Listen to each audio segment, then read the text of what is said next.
we've got to walk up here, and that track up the hill goes up to Telephone Seat. So there's a seat up there that apparently you can get comms on, so we'll go and have a look.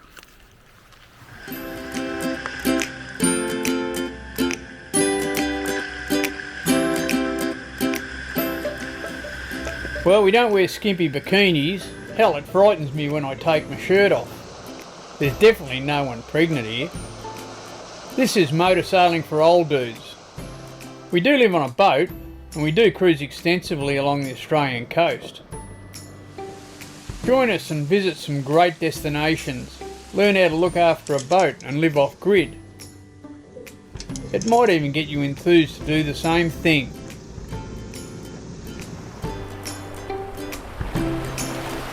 Hey, stay out there till you can't. So this is the Telstra Seat. It's a little way up the hill on the way up to the Lighthouse Museum. Well, this is the best place to get comms, but they're not great. You seem to be able to make phone calls okay. I rang Wendy and got her to give me the weather for the next few days, so we've got that, but you're getting it off windy or willy weather. Not enough signal to actually download anything. Anyway, Telstra Seat.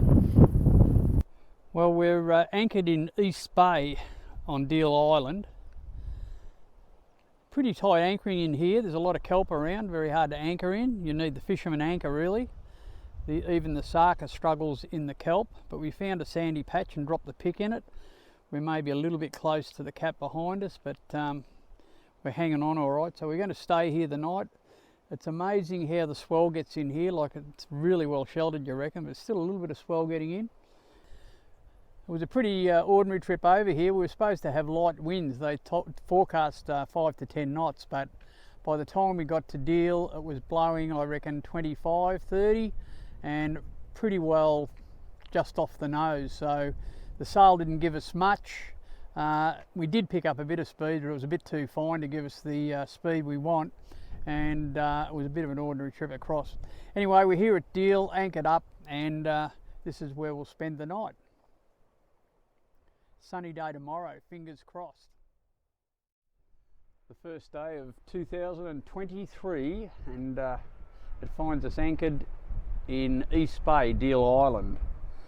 The wind's still puffing a bit. It's gone around to the northeast. We're going to spend the day here, and tomorrow the wind's supposed to go a bit further around to the north, so we're going to get on that and head down to Flinders Island. Wasn't a wild night here last night. 3 boats in the anchorage. Everyone on this boat was pretty tired, and we were in bed by 10 o'clock. Well, at last, a bit of sun. It certainly really makes the day a lot better and the water a lot clearer. We're on the walk up to the lighthouse, and it's a little bit steep, but not too bad. Some good views from up here though.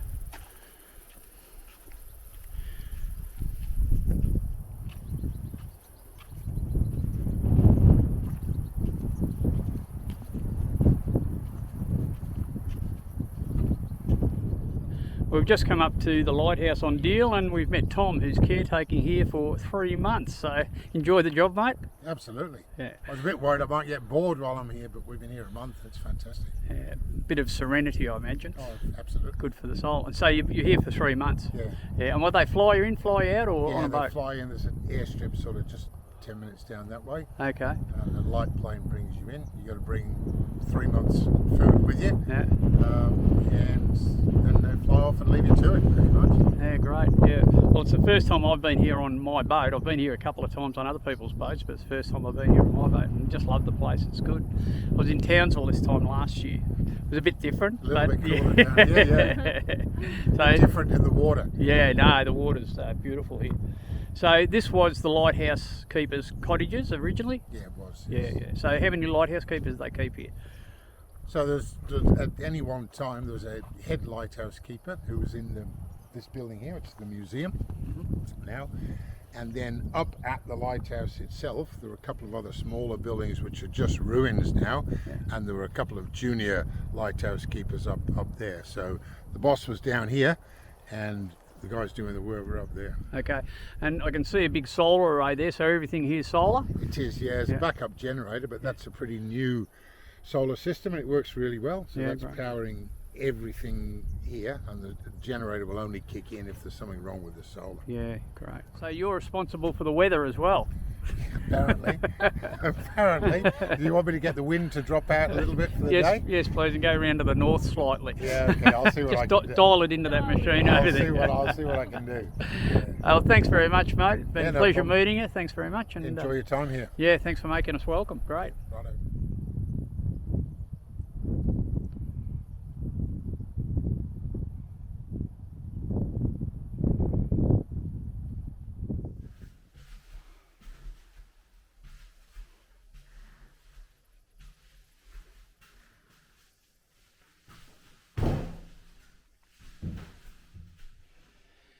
Okay, brief description of Deal Island Light. The Deal Island Lighthouse beamed its first light in 1848. The tower is important as part of the oldest group of light station buildings extant in Australia. A squat Tuscan Doric column with carefully considered proportions, a spiral iron staircase, slate landings, iron light room and dioptic light. It is the most elevated in the Southern Hemisphere and one of the most historically significant lights in Australia. Sailing ships entering Bass Strait from the west were required to thread the eye of the needle between King Island and Cape Otway, presenting its own dangers. The eastern portal of Bass Strait, strewn with granite rocks and islands, was made less treacherous with the construction of lighthouses on Swan, Goose and Deal Islands, and Cape Otway in the 1840s. Department of Transport installed unattended electric lights on northeast and southwest islands of the Kent Group in 1987. The main light on Deal Island was discontinued by the Australian Maritime Safety Authority in 1992.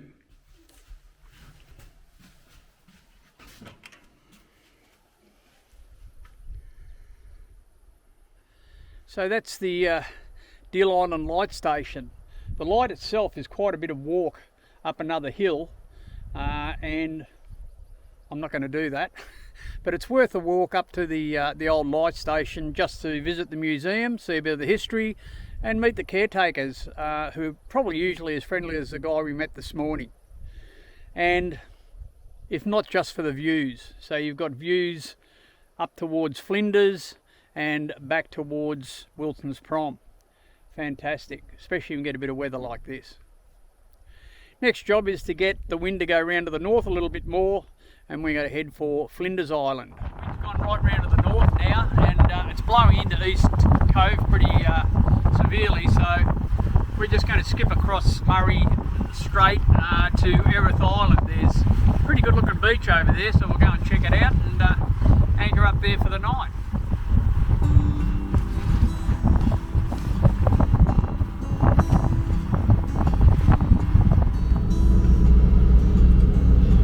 People on the beach there. It's a good resort. Lots of them in the corner up there, don't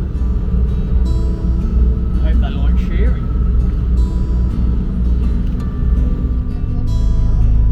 Yeah, in a second.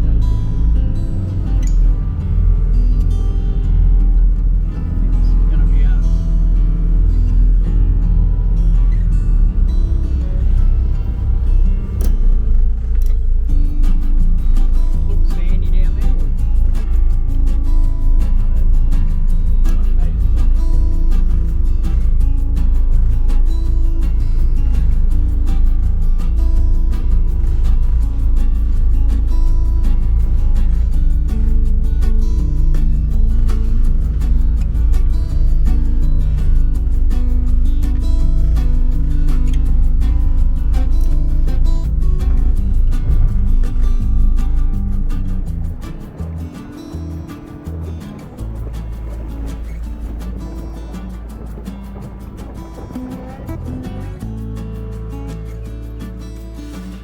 Nice little holiday house on a pretty magnificent beach.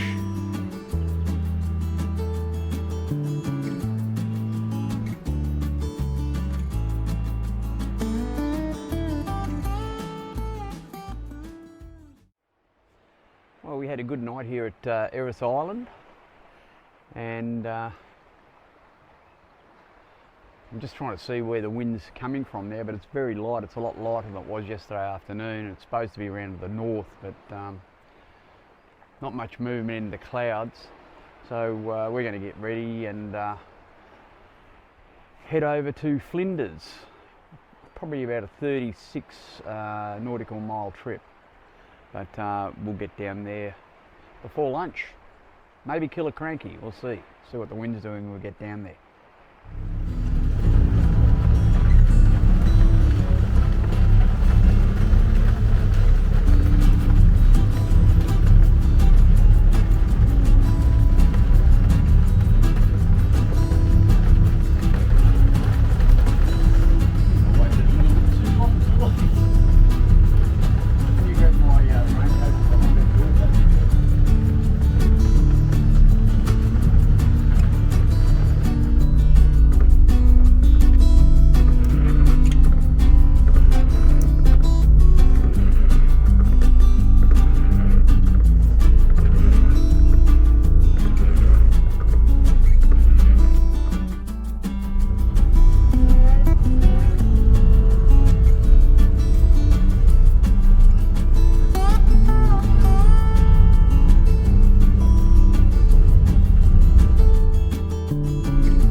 On course, skipper. Bus straight, part of to Flinders Island. Kill a cranky. Right. For supplies and next stop.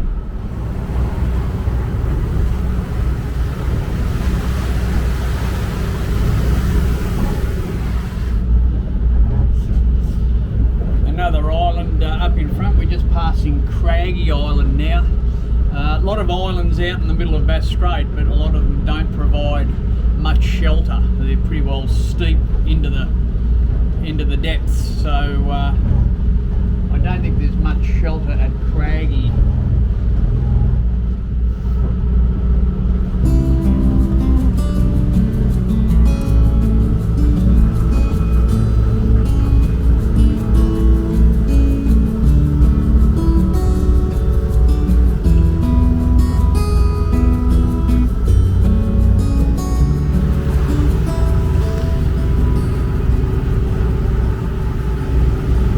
Bit of a storm front coming through, so we've got rid of the sail.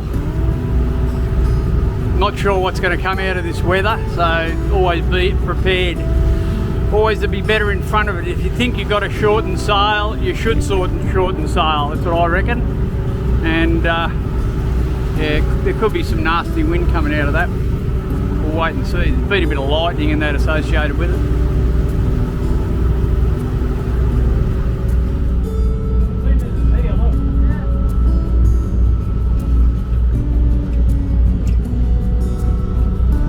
Nothing at Killer Creek. I just talked to Ron, my mate from Tassie. Yeah. No shops. Oh, right. So it's like a bauble shop. Do we go there, or do you want to go to these islands down the coast there?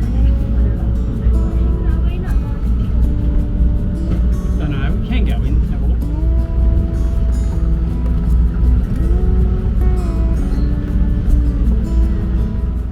Well, how quickly it can change. The wind's gone around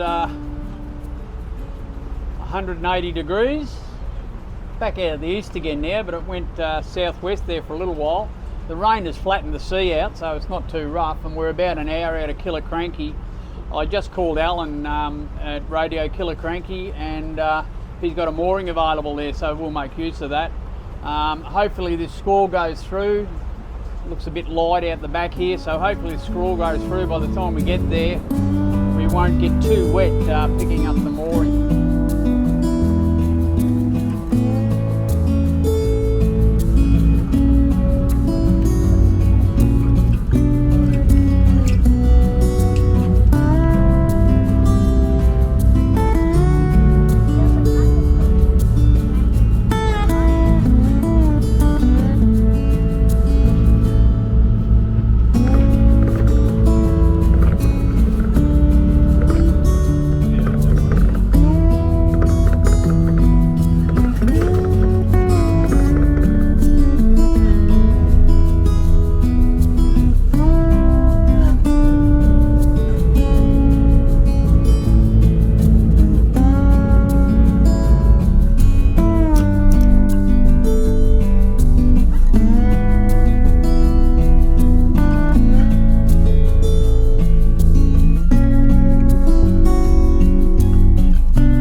think, Frog?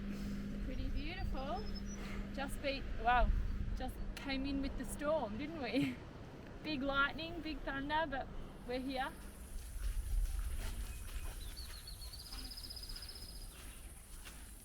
Well, we've come ashore at Killiecrankie, and it's a beautiful spot. The scenery is fantastic. The serenity's beautiful. But what we're going to do, we've got some pretty good weather, so we're going to go back to the boat, have some lunch, and then we're going to poke down the coast a little bit and explore some of the other spots, because we are starting to run out of time for the kids to go home, so we want to have a bit of a look. Anyway, we'll go back to the boat and have something to eat. We couldn't find many facilities at Killiecrankie, but I think we're going to be able to catch a bit of water, so put our water catchers up.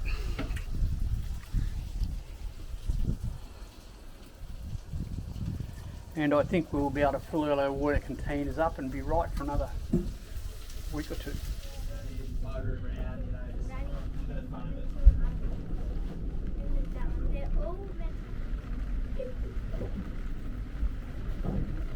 Well, we decided, we've been at Killiecrankie all afternoon and there's lots of storms gone through. So we've caught a bit of water, filled our water bottles up, we've had a bit of lunch. It's 4:45 now, we've got about 3 or 4 hours and there's going to be a southwesterly change. It'd be alright here, but we're going to skip around the corner and get down to Prime Seal Island. I think it's about 9 or 10 nautical mile, and we'll hide under Prime Seal for that southwest change. And then once that's gone through, I think it's going to go around to the southeast, and then we can make our way down the coast of Flinders. But it'll get us a bit further south anyway.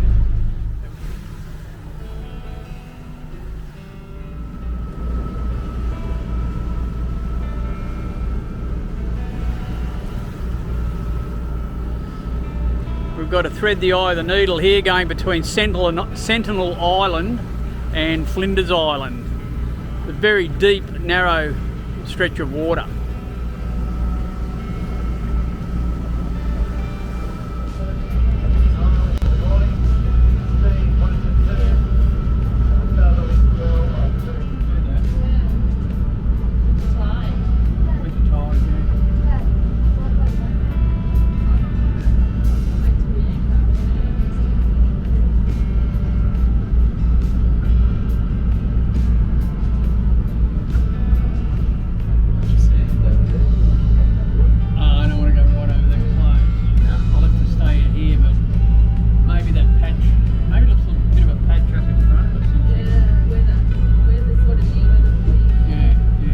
Another change of plan, and we head into the anchorage under Royden Island for the night.